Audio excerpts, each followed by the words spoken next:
Hello and welcome. Last video में हम लोगों ने पढ़ा था अनबैलेंस ट्रांसपोर्टेशन प्रॉब्लम का feasible solution north west corner rule का यूज़ करके कैसे फाइंड आउट करते हैं।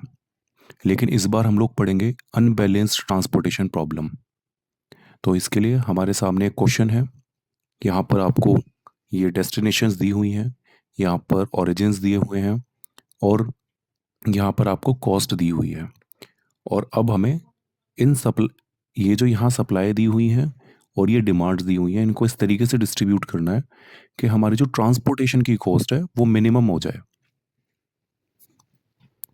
तो उसके लिए देखिए, पहले समझते हैं ज़रा ये बैलेंस्ड और अनबैलेंस्ड ट्रांसपोर्टेशन प्रॉब्लम क्या होती है।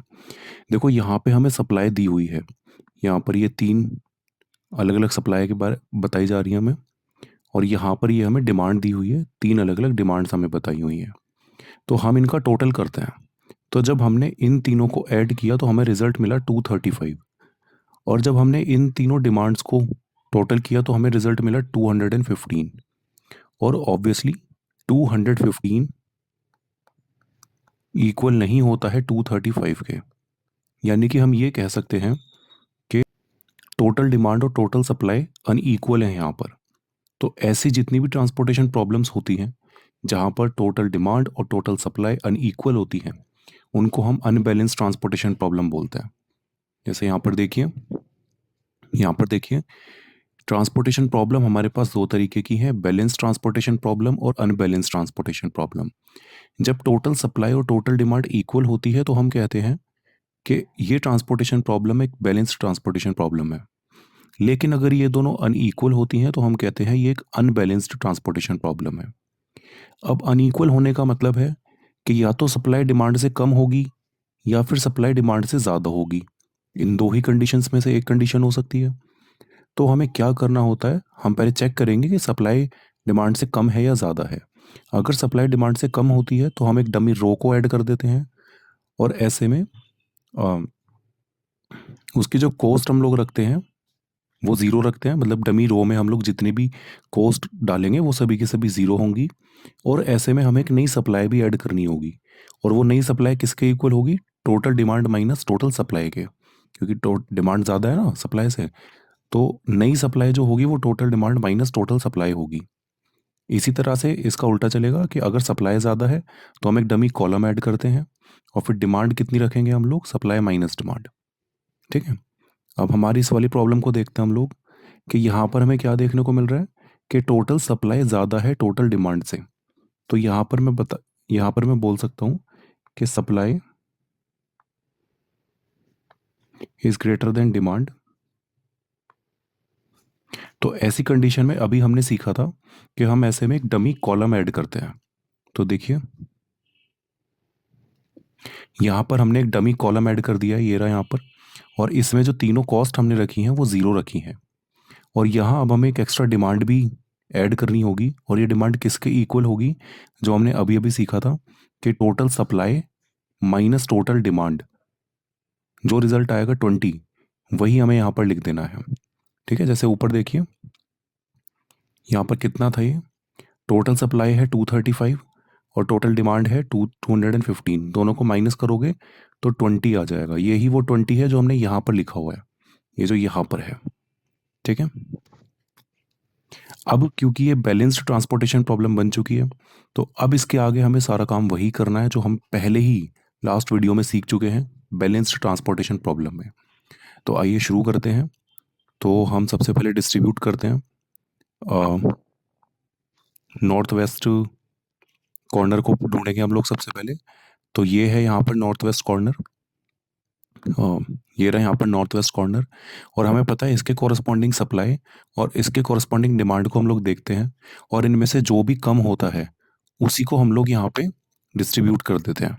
तो जैसे हमने यहाँ पर ये 72 को डिस्ट्रीब्यूट कर दिया, और इसके बाद में हम लोग क्या करते हैं, ये 72 को कैंसिल करके ज़ीरो, और यहाँ 76 माइनस 72 यानी कि 4, ऐसे लिख देते हैं।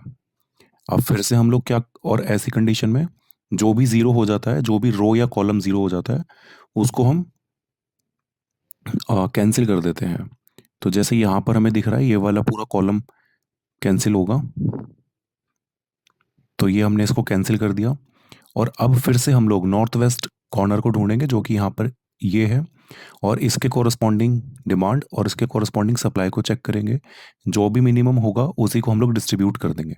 तो यहाँ पर 4 मिनिमम है तो 4 को डिस्ट्रीब्यूट किया, और फिर पहले की तरह इस 4 को कैंसिल करके 0, और ये 102 को कैंसिल करके 98 लिख लिया।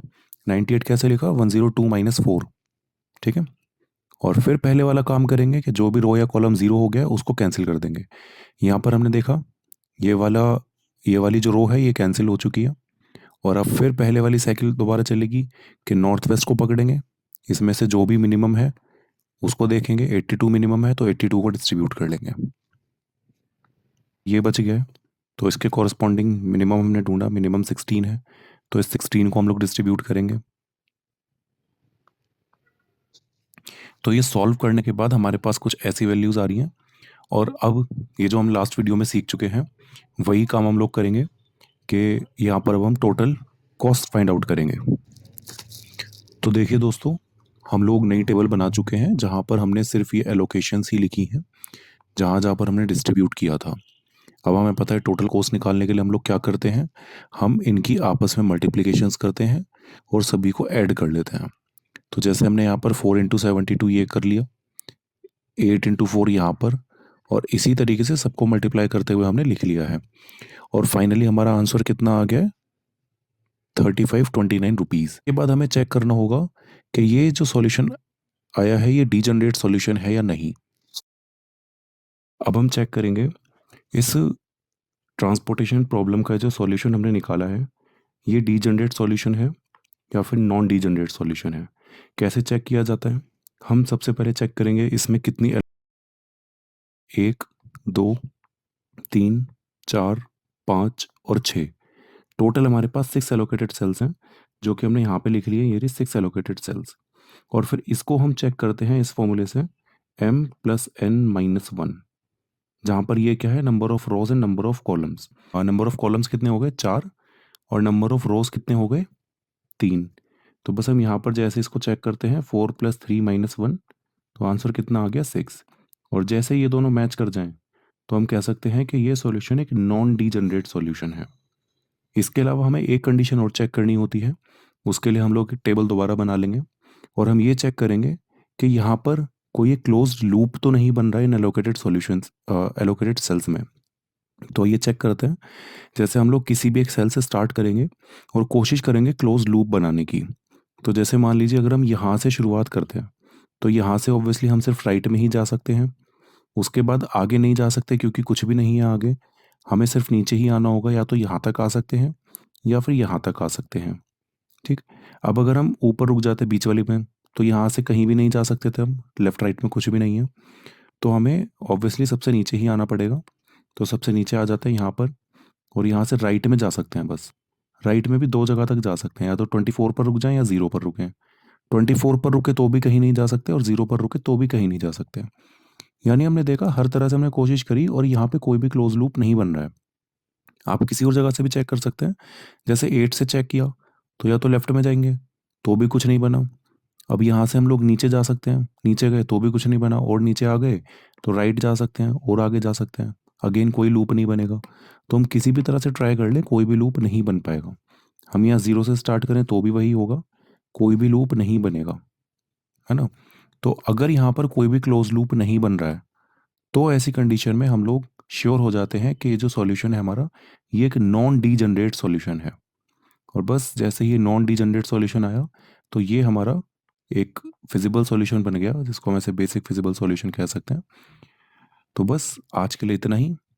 आगे हम लोग और भी मेथड्स को सीखेंगे, लीस्ट कॉस्ट मेथड तक सारे हम लोग सीखेंगे।